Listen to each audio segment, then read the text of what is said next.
Hello YouTube, my name's Tamika. Happy Valentine's Day everyone. I hope you all had a beautiful Valentine's Day dinner. We did. We just got in not too long ago and I took my wig off, but I knew I needed to do a wash, so let's get to it. I'm natural. I've been natural for many years now. Probably about 8 years. But I've been wearing my natural hair for a couple years now.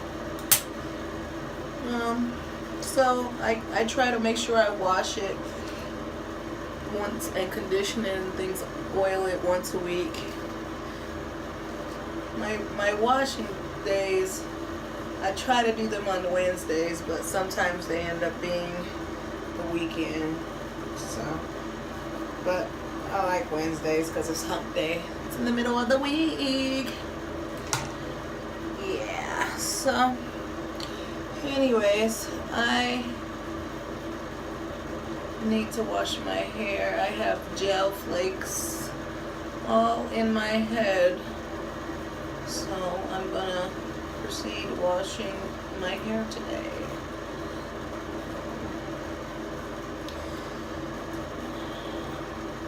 So I have a 6-year-old with autism.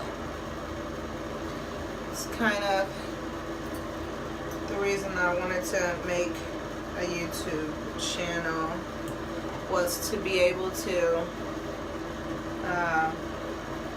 talk about it, you know, see if there's anyone else out there that might deal with kind of the same crazy life we do with raising a child with autism. Yeah, he's a 6-year-old nonverbal level 3 autistic boy. He's wonderful. He's a wonderful boy. But a lot of work on mommy and daddy. But we wouldn't, you know, change it. We wouldn't have it any other way. It's our life. We love him. So he's in the 1st grade. And he has tubes in his ear. Well, first of all, he just got over the flu. It was the influenza B. That's what they call it. And that was horrible all in itself. But the weird thing about the influenza B is they told me that it was the upper respiratory one. Right now I'm using the organic virgin coconut oil. I love washing my hair with this. My hair loves it. Flu, type of flu that Malachi had. He was basically going out of both ends. He just got over that. Crazy. That was horrible. Very messy and disgusting. And now his tube, the doctor said his tube was supposed to fall out of his ear as he got bigger. And he has tubes in both ears, and he's had them in, I want to say, for 2 years now, and they were supposed to fall out.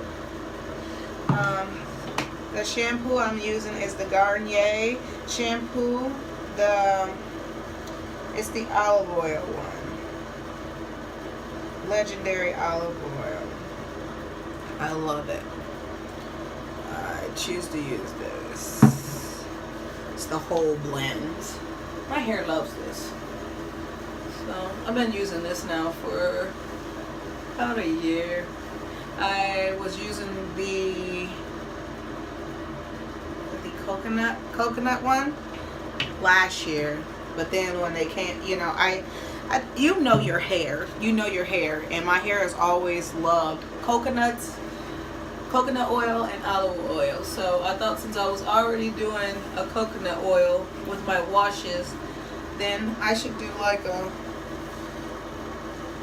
bring some olive oil into this thing here.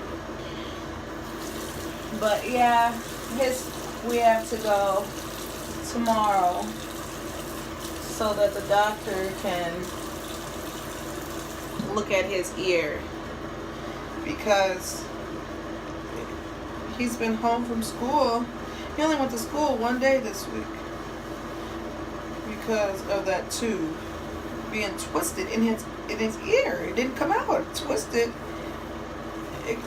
and got stuck. So yeah, hopefully they'll be able to remove it tomorrow, because that doesn't sound like something that would be comfortable, on a little guy. So yeah, that's our life. Not only that, he can't talk, so he gets very moody with us when he wants something and he can't get it. He uses a voice box. It's called like a Go Talk 9 for communication.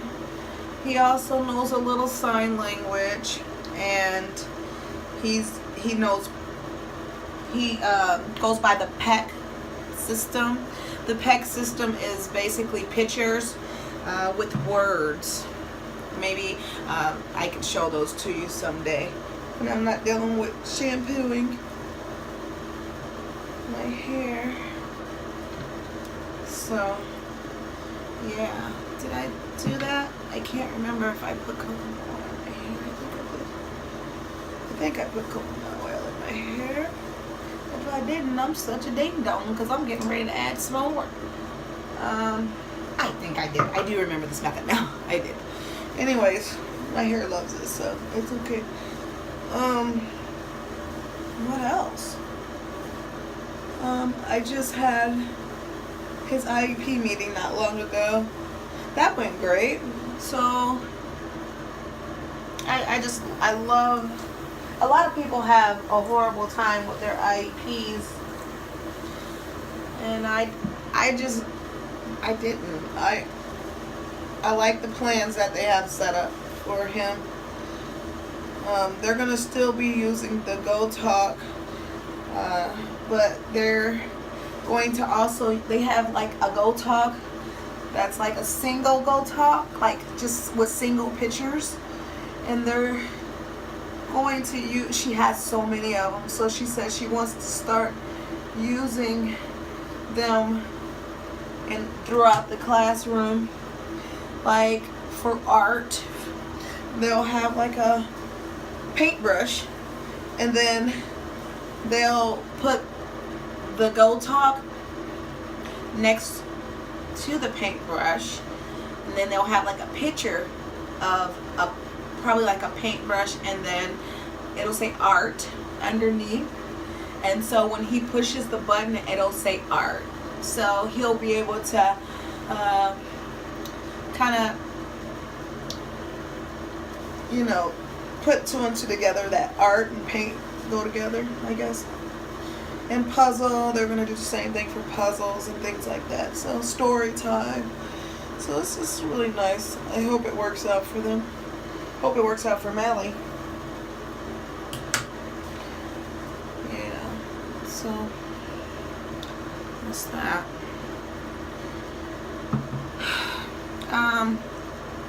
So if you guys have any questions about kids,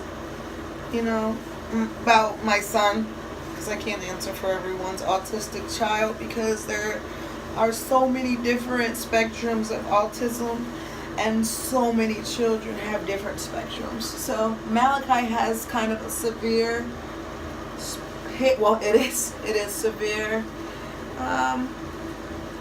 We'll say he's on like a 3-year-old level, and he's 6. So he's behind. And we have to feed him. He can't feed himself. And he wears pull-ups because he's not potty trained yet, which we are working on him to be potty trained. I hope we can get that. He can get that down soon. It would be great. You know, he understands very well. He understands everything you're saying to him, pretty much. Does he always listen? No. He's just like any other average little boy around that age that likes to, you know, push the envelope a little. See how far he can go and see what he can get away with. So that's what he does, and he's always trying to push it. Yeah, he doesn't talk, so a lot of people think because he can't talk that he doesn't understand. But yeah, he understands everything you're saying to him.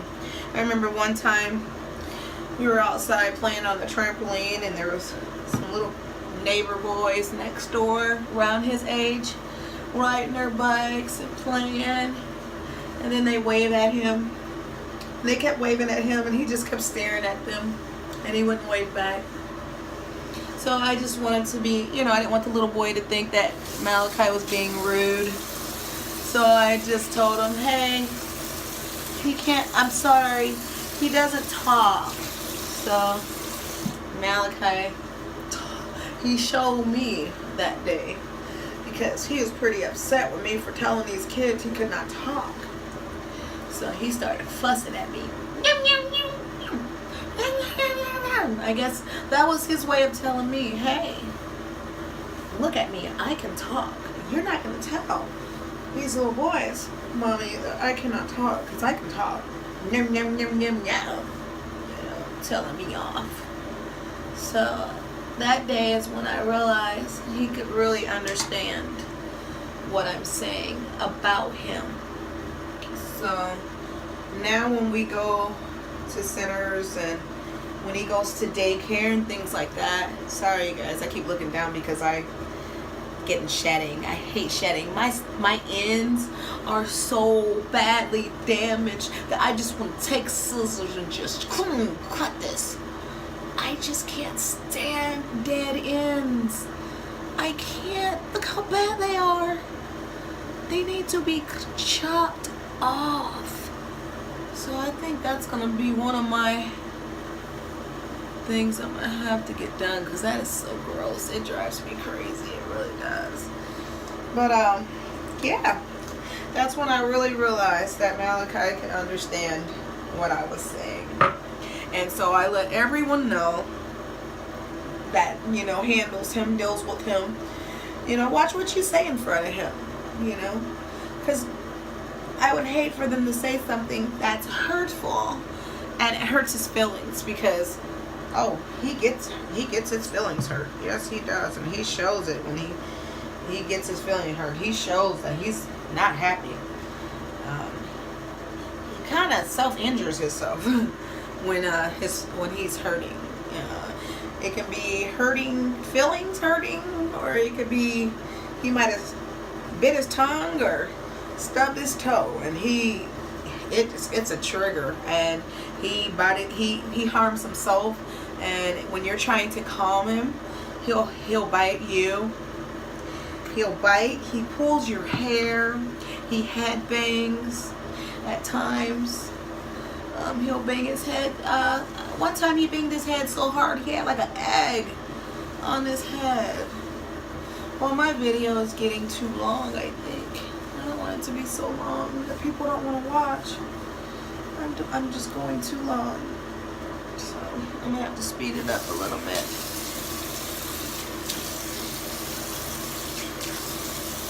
So I'm going to have to speed up my video. So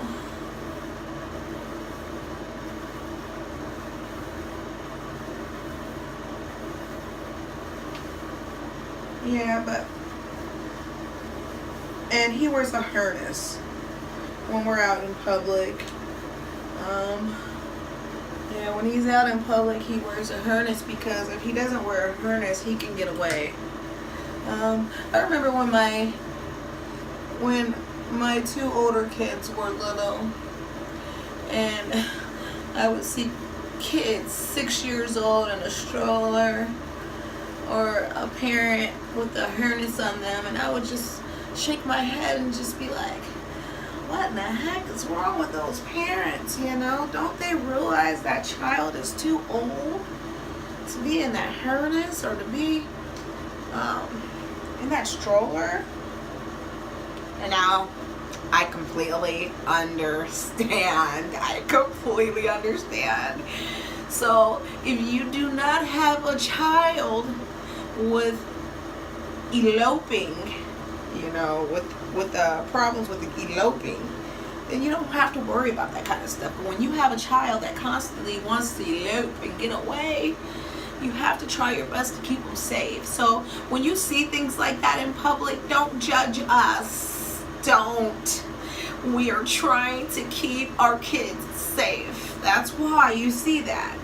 And another thing that really gets on my nerves, and then I'm going to end this video because I'm going to wash out this shampoo, do my conditioning and oiling, and then twist up and get ready for bed. But I'm going to tell you this. When you see a child in a mall or in a grocery store throwing a tantrum, it's not necessarily all about them being a spoiled brat. Because not all of these kids throwing these tantrums are spoiled brats. Sometimes they have autism and they can't control their feelings and emotions. So when they get overwhelmed, they scream and they fall to the floor and they throw tantrums. But it's because of what's going on inside of their body that is they're having a hard time with their emotions.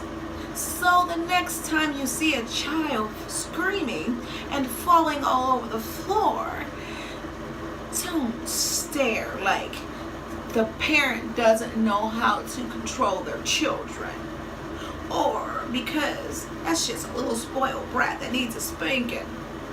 Because my son, trust me, he's not going to understand a spanking. He's not going to understand you yelling at him. He doesn't understand because all he knows is to act out on his emotions. We had an experience like that over the Christmas holiday.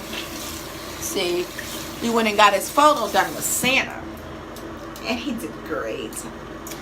But, you know, he had a little breakdown when it was time to leave the mall because he loves to walk. That's all he wants to do is walk. And mommy and daddy was taking him away from his walk. So he threw a tantrum. And then here comes this lady and her daughter giving us the little snooty look. And I just turned and I just looked at her and I said, excuse me, this is what autism looks like. Because my son is gorgeous. He's a beautiful boy.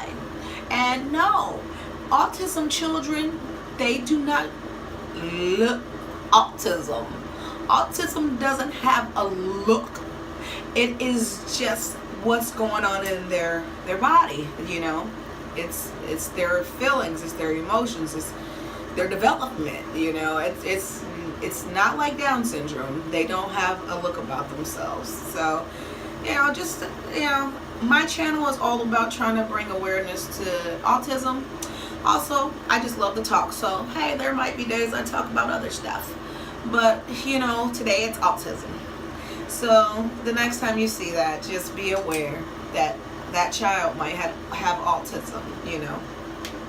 And don't feel sorry for us. Please, don't say, oh, I feel so sorry for you, or I'm so sorry for you, because we don't feel sorry for us. We love our kids. We wouldn't give them back. We wouldn't trade them in. You know, they are our blessings. You know, God gave them to us because God knew that we would be the perfect parents for those children. We have the patience for them. We have the love for them. And hey, I'll give up everything to make sure that he's safe. So yeah, don't feel sorry for us. We are happy mothers of a 6-year-old son with autism, and he's wonderful. And you guys, I'm about to wrap it up. So have a blessed day, and I hope you guys once again enjoyed Valentine's Day. Until we meet again. Bye, friends. By the way, don't forget to like, comment, and subscribe to my channel. Subscribe! That's my daughter. Thank you. Bye.